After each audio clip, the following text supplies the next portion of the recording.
Chers téléspectateurs de la Monto TV, bienvenue, nous vous saluons et nous vous accueillons dans cette émission MontoZap. MontoZap, une des émissions de la Monto TV qui vous égaye au travers de différentes séquences musicales. Et aujourd'hui, nous sommes avec des élèves de deuxième année des humanités au complexe scolaire La Bourgeoisie. Avec eux, nous allons décortiquer un thème par rapport à l'éducation des enfants à l'ère du numérique. Nous allons surtout parler de l'interférence du téléphone. Nous, sans plus tarder, nous accueillons dans ce studio Joy Makese. Bonjour. Bonjour. Nous accueillons Déborah. Bonjour Déborah. Bonjour. Nous accueillons aussi Gabriela. Bonjour. Bonjour, merci. Et là au fond, il y a Rose. Bonjour. Merci. Oui, alors comme nous venons d'introduire notre émission, nous parlons ce jour de l'éducation des enfants à l'ère du numérique et l'interférence du téléphone. Nous savons que nous sommes au XXIe siècle où beaucoup de gens utilisent des téléphones, mais auparavant, il y avait beaucoup d'autres moyens de communication, tels les tambours ou autre chose.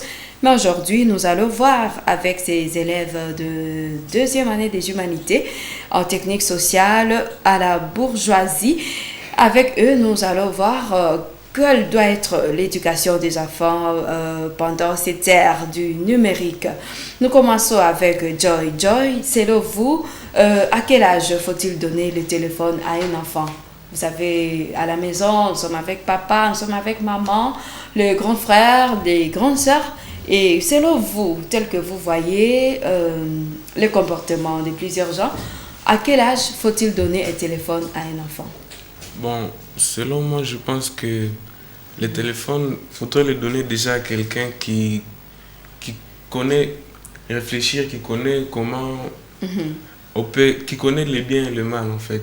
Oui. Vu que selon ce que j'ai pu voir dans notre ville de Butembo, et que ces derniers temps, le téléphone est donné aux gens qui sont surtout en 8e année, en commençant vers la 8e année. Donc je peux dire que à un enfant déjà de 13, à partir de 11, 12, 13 ans, déjà les enfants de la ville ont des téléphones, c'est ce que j'ai pu remarquer. Oui, selon vous, est-ce que c'est important? Est-ce que c'est important qu'un enfant puisse avoir le téléphone? Parce que vous savez, il y a certains enfants qui réfléchissent même mieux, plus que les grandes personnes, même à un bas âge. Est-ce que c'est important? Bon, le téléphone peut être important dans le cadre de la communication, vu que il y a des enfants qui ont des parents qui sont éloignés à cause du travail. Et on peut leur donner le téléphone dans le cadre de rester en communication avec leurs parents.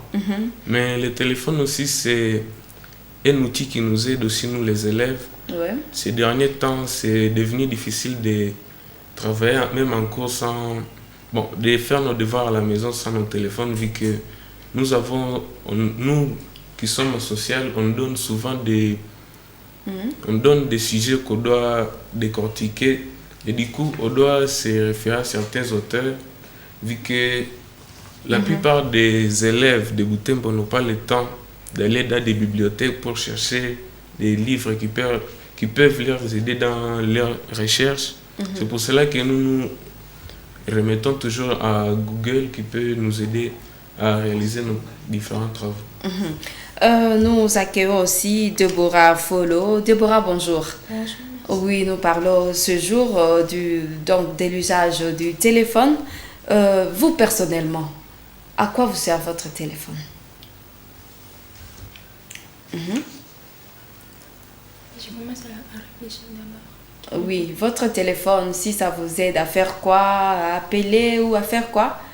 Mon téléphone m'aide à appeler, à communiquer sur un message. Oui.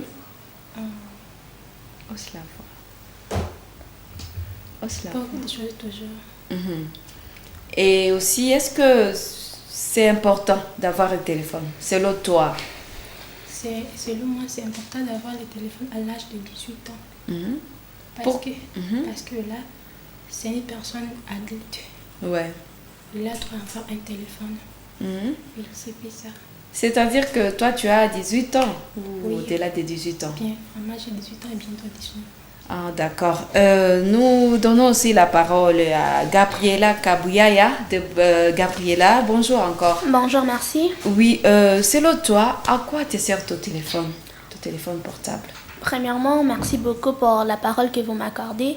Mon téléphone me sert à beaucoup de choses, comme pour communiquer avec mes parents, vu que mes parents sont souvent en voyage, ils ne sont pas vraiment ici. Et ça m'aide beaucoup à communiquer avec eux. Ça m'aide aussi à communiquer avec mes amis et ça m'aide aussi pour mes travaux pratiques. Ça m'aide beaucoup, surtout pour l'école. Parce que ces temps-ci, il est un peu difficile, disons, dans l'option technique sociale, de réussir si vous ne possédez pas de téléphone, vu qu'on vous donne de travaux à décortiquer et on vous donne des sujets, quoi. Vous devez trouver l'auteur, vous devez trouver le source. Et pour tout ça, je pense qu'on se réfère à l'Internet. Et il est impossible d'accéder à Internet si on n'a pas de téléphone. Oui, ok. Et Rose Elisabeth, toi aussi tu es élève. Je crois que tu as un téléphone. Ouais. Et si tu l'as, à quoi t'est-il utile? Je peux dire que mon téléphone est important si et seulement si le parent a besoin de communiquer avec moi. Et s'ils ne sommes pas face à face, par exemple, et que s'il est au voyage ou en ville, il a besoin de moi, il peut me contacter par téléphone si c'est nécessaire. Et alors, selon toi, Rose, comment tu apprécies l'usage du téléphone par tes amis? Je crois que ce n'est pas tout le monde qui utilise les téléphones dans un sens positif. Selon toi, il y a d'autres, peut-être tes amis ou tels que tu vois, ton entourage ou d'autres qui utilisent le téléphone dans d'autres coopérations qui ne les aident pas. Selon toi, comment tu apprécies cela? Par là, donc il y a des fois où j'apprécie le téléphone et des fois où je dois détester le téléphone. Genre quand on a toujours dit que c'est à partir du téléphone où on peut tuer quelqu'un, on peut kidnapper, on peut poursuivre des choses bizarres. Vous connaissez, nous les jeunes, au XXIe siècle, on a souvent envie de pratiquer des choses qui ne nous concernent même pas. Comme quoi, par exemple? Ces choses-là, si tu peux nous en citer juste deux. Par exemple, je peux dire que quand quelqu'un peut se publier sur un réseau social en état nu, en poursuivre de pornographie, des choses pareilles. Ouais. Oui. Alors, Joy, tu es un garçon, bientôt papa. Selon toi, quand tu seras chez toi, à quel âge donneras-tu un téléphone à ton enfant ou à tes enfants? Si je devais remettre un téléphone à mon enfant, je pense que je lui donnerais quand il aurait environ, je dirais 13 ans.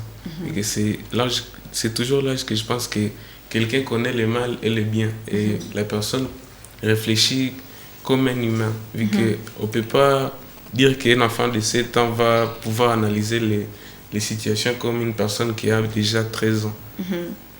Oui, alors Déborah, si tu peux aussi avoir un mot à dire à ces jeunes filles-là qui utilisent leur téléphone pour juste pour poster leur nudité ou bien des photos qui n'aident pas, qui ne méritent pas d'être publiées. Déborah. Quel conseil? Les conseils que je vais donner aux jeunes filles, je veux seulement qu'elles font bien utiliser le téléphone. Parce que à travers le téléphone, quelqu'un peut être abîmé, que quelqu'un peut être causé à partir du téléphone. Alors, je voulais juste dire aux jeunes filles de bien utiliser le téléphone. Ouais. Alors, nous revenons chez Gabriela. Gabriela, alors, tu as dit que tu as un téléphone. On peut savoir qui te procure de l'argent pour t'acheter de crédit, de méga, parce que chaque jour, le téléphone doit manger, si on peut le dire entre guillemets. Oui, bien sûr, vous avez raison. Et sur cette question, je demande juste à mes parents. Parce que c'est eux qui m'ont donné les téléphones.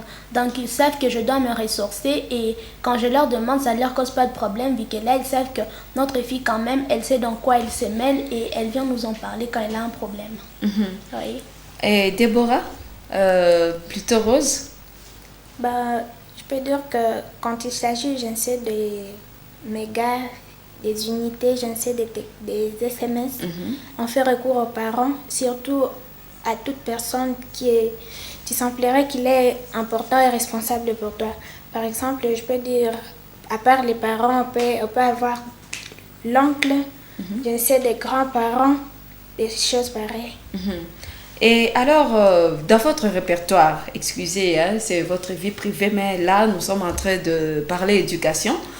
Dans votre répertoire, est-ce qu'il n'y a que de jeunes filles ou bien vos familiers, vos membres de famille? Je peux dire que dans mon répertoire, il y a presque toutes sortes de personnes. Genre des amis, des familiers, des camarades de classe et tout ça. Et alors, il y a aussi certaines personnes qui peuvent te provoquer, donc à travers le téléphone, ou bien ils te sollicitent à sortir avec eux, même plus âgés que toi. Comment tu assumes cela? Je peux dire pour cela, quand il s'agit de choses pareilles, je ne suis pas obligée de répondre à la personne. Par exemple, que s'il peut m'envoyer des messages qui sont bizarres, là, je ne suis pas obligée de répondre et directement, je suis obligée de bloquer la personne en question, vu que je peux faire allusion à ce qu'il veut me conduire dans de mauvaises choses. Ok. Nous retournons chez Joy. Joy, est-ce qu'on peut savoir si tes parents, comme c'est eux qui t'avaient donné le téléphone, est-ce qu'ils ont un peu de temps de contrôler ton téléphone parce que tu es leur enfant, quoi?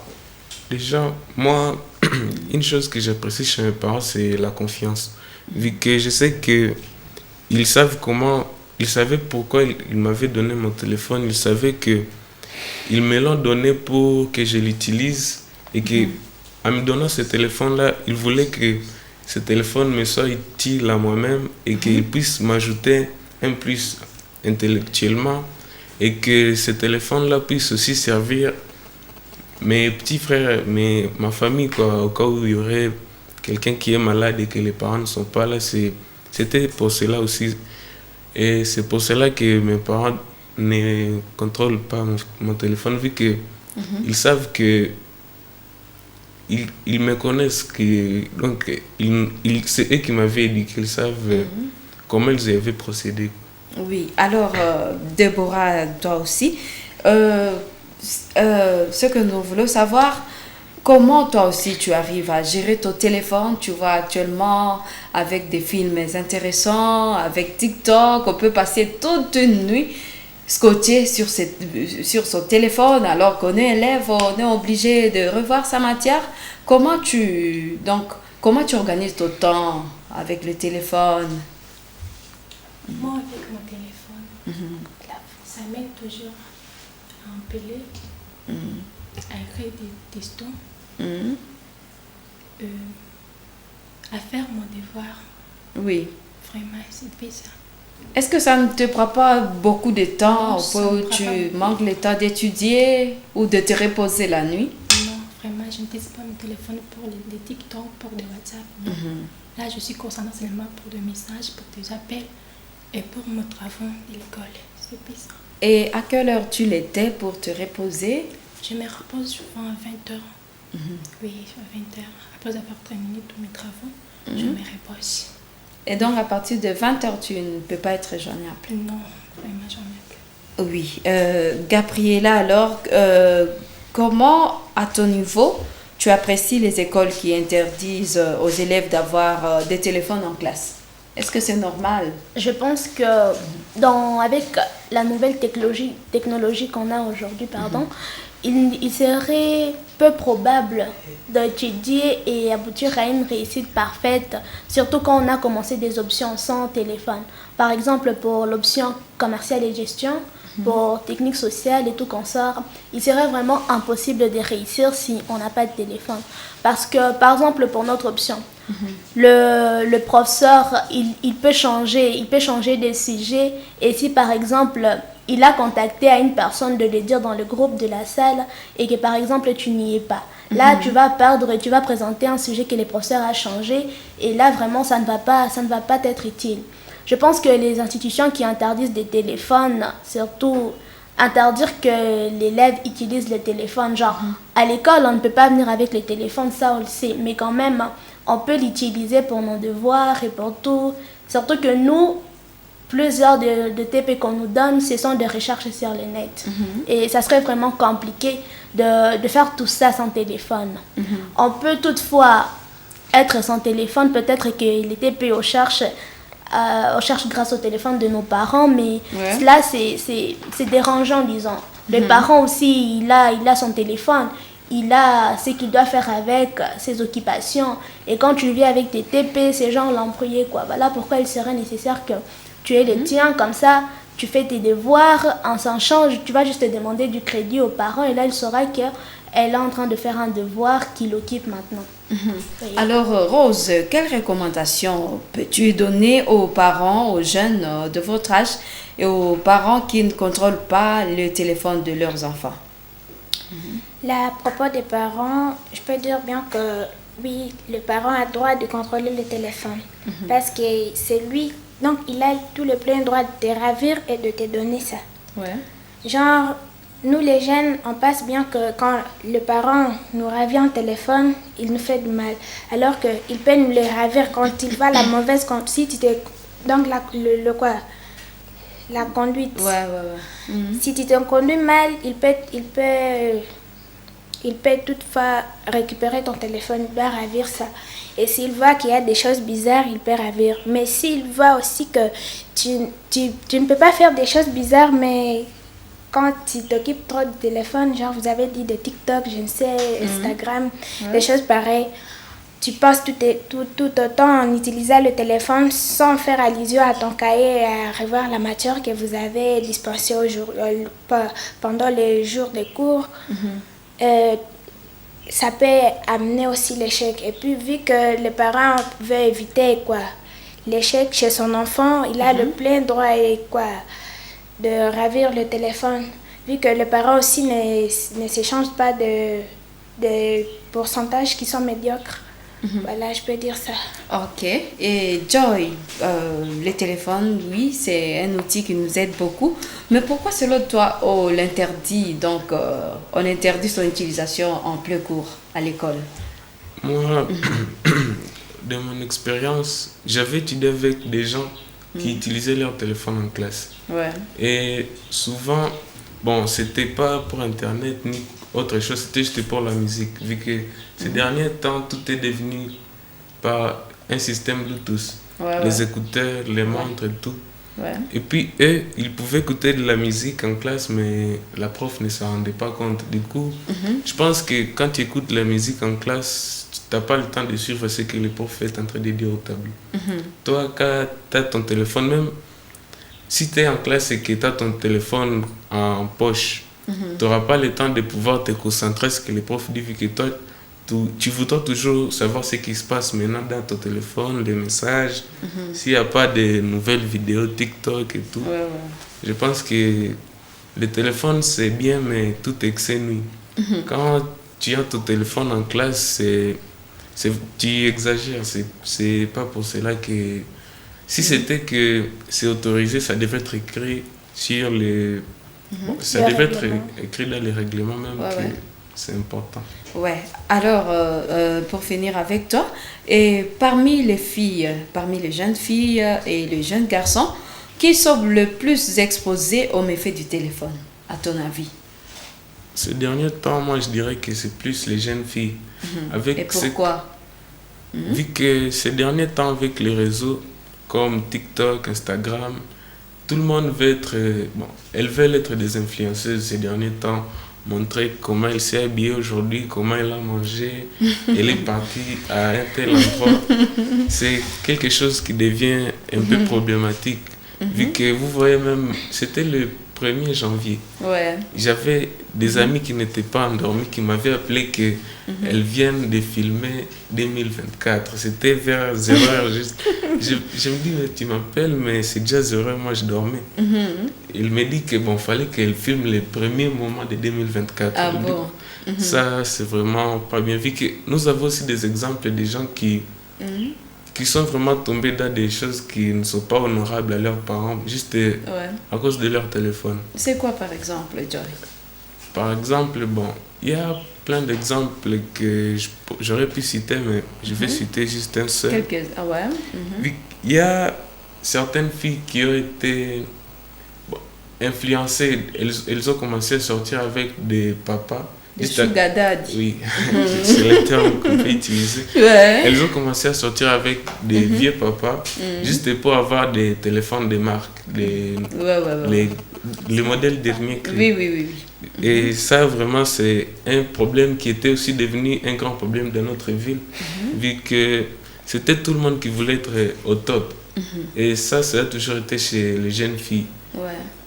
Et toi alors, en tant que garçon, quel conseil peux-tu donner à ces filles, à ces jeunes filles qui sont en train de nous suivre sur la Moto TV? Moi, un exemple concret avec Gabriela, je l'ai toujours demandé un truc que je l'ai toujours dit, comment seront vos maris? Vu que, en voyant ce que sont les filles d'aujourd'hui, je me demande comment seront leurs maris. Et puis moi, je me dis que il faut aussi voir quand il faut poster. Poster, moi, j'ai jamais été contre les réseaux sociaux. C'est quelque chose qui est aussi bien, qui nous déstresse. Je pense qu'il faut aussi voir quand et comment utiliser ces réseaux sociaux, vu que ces réseaux sociaux peuvent être à la base de notre chute, comme ils peuvent être à la base de notre réussite. Donc, il faut savoir quand et comment utiliser ce téléphone et voir si ça t'apporte quel intérêt finalement. Déborah, pour finir, parmi les jeunes filles et les jeunes garçons, selon toi, qui sont les plus exposés aux méfaits du téléphone? Selon moi, les plus exposés au téléphone, c'est toujours les filles. Les filles, pourquoi? Parce que c'est toujours les filles qui sont à la vente. Et alors, quel conseil? Toi, tu es fille, quel conseil à toi-même et aux autres filles et celles qui sont aussi studio, tes camarades? Je n'ai pas de quoi parler, je vais seulement parler. Je vais seulement conseiller aux filles que pour moi, gérer ce téléphone. Ouais. Vraiment, c'est ça. Merci. Alors, Gabriela, toi aussi, parmi les jeunes filles et les jeunes garçons, qui sont les plus exposés aux méfaits du téléphone? Le plus exposé aux méfaits du téléphone, ce sont toujours des filles, comme mes camarades l'ont très bien dit. Parce que entre les filles, il y a ce qu'on appelle de la concurrence. Surtout, ça, c'est ce qui nuit aux filles ces derniers temps.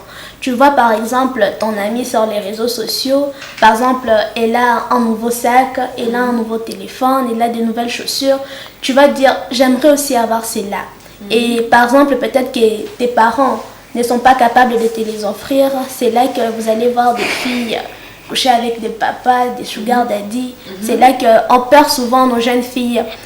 On le voit avec le papa seulement à cause de la concurrence. Parce que j'ai vu mon amie avec celle-ci, j'aimerais aussi qu'elle me voie avec celle-là. Pour ne pas genre me rabaisser quoi. C'est ce qui a toujours été le problème avec les filles. Et alors, quel conseil? Comme conseil, j'aimerais juste dire à nos téléspectateurs que le téléphone, c'est quelque chose de bien quand on sait comment l'utiliser. Un exemple concret, il y a de ces personnes, donc il faut que toute la journée qu'elle a passée, qu'elle publie tout ce qu'elle a fait.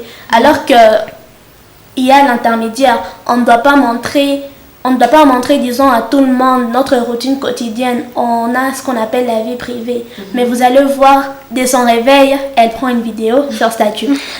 Le midi, vidéo sur statut.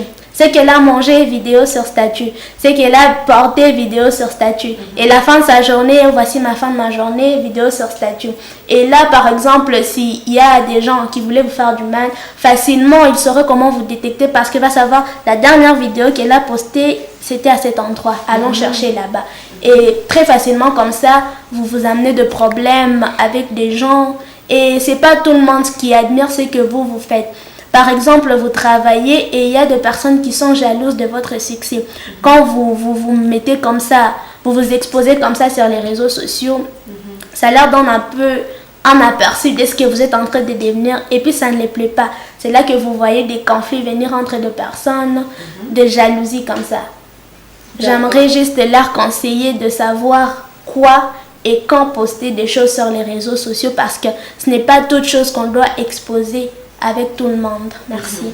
Rose, à ton tour, parmi les jeunes filles et les jeunes garçons qui sont les plus exposés aux méfaits du téléphone.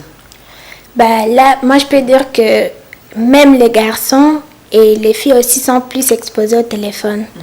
Genre, je peux dire que pour les garçons, ce n'est pas à dire que seulement ce sont des filles qui sont exposées à la jalousie, à la haine, je ne sais quoi. Parce que actuellement, il y a des motos qui sont sur top qu'on appelle Evo, je ne sais, Evo, Apache, des chaussures Jordan, je ne sais, des 13 Pro. Un garçon, par exemple, je peux dire que... Un garçon comme toi? Ouais, il peut voir ça sur TikTok et ça l'influence aussi. Quand il va voir que non, c'est 13 Pro qui est sur... qui est à la mode, ouais. Il va aussi vouloir se payer le téléphone. Et puis, si ses parents n'ont pas moyen pour acheter ce 13 Pro, il paye aussi. Donc, ça peut aussi le guider vers devenir un voleur, des choses pareilles, ouais. Et si, par exemple, que ses parents ont le moyen, et s'ils ne veulent pas le lui payer, ça peut aussi influencer chez lui de la haine à travers ses parents.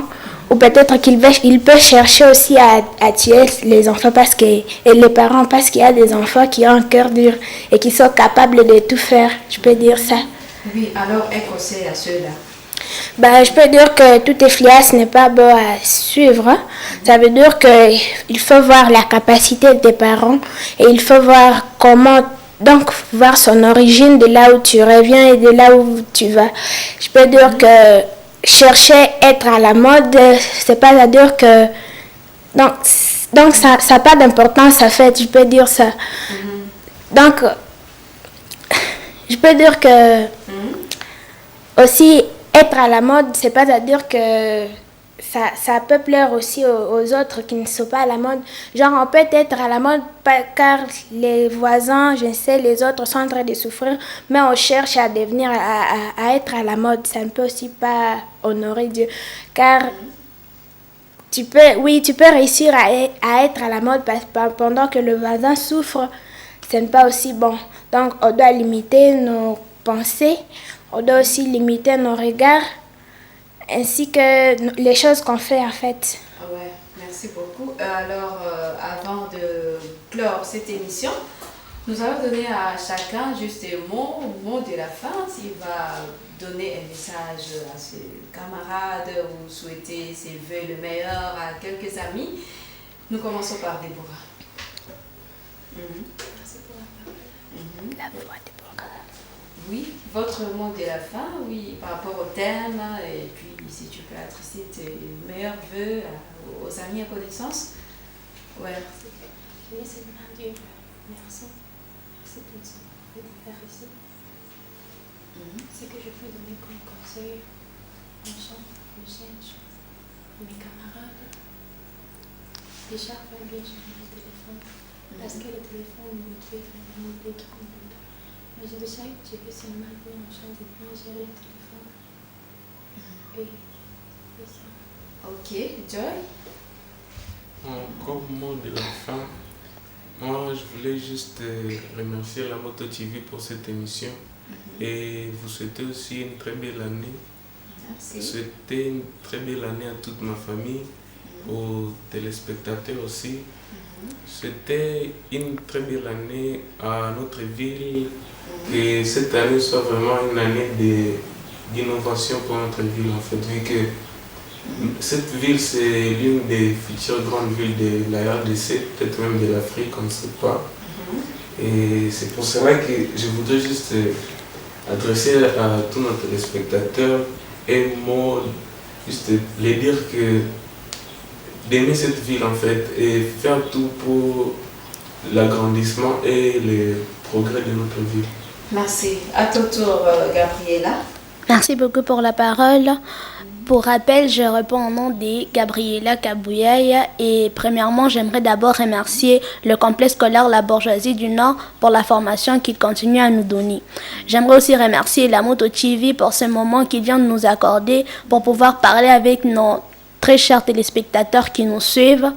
Et j'aimerais aussi remercier tous les participants, disons, qui ont participé à cette émission pour pouvoir un peu donner une certaine connaissance à nos téléspectateurs.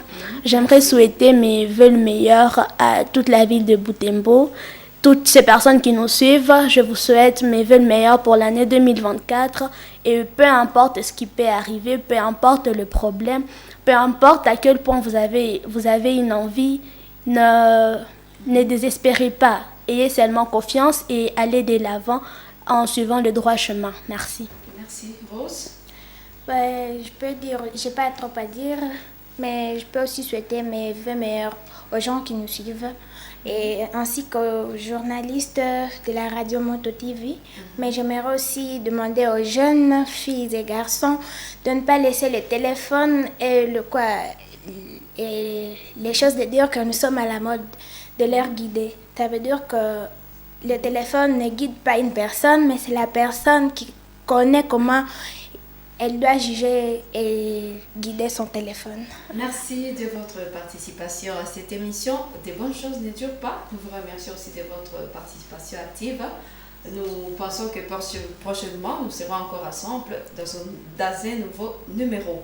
Pour rappel, c'était Motozap. Nous avons accueilli quelques élèves de la deuxième année des humanités en option technique sociale de la bourgeoisie du Nord. Elle, c'est Rose Elisabeth, Gabriela Kabouyaya, Joy Makiese et Deborah Follo. Merci de votre participation. Merci aussi à la régie qui nous a mis en onde, Christian Cavo et Durams. Moi, c'est Jeanne Moussivirois. Bye bye. Merci.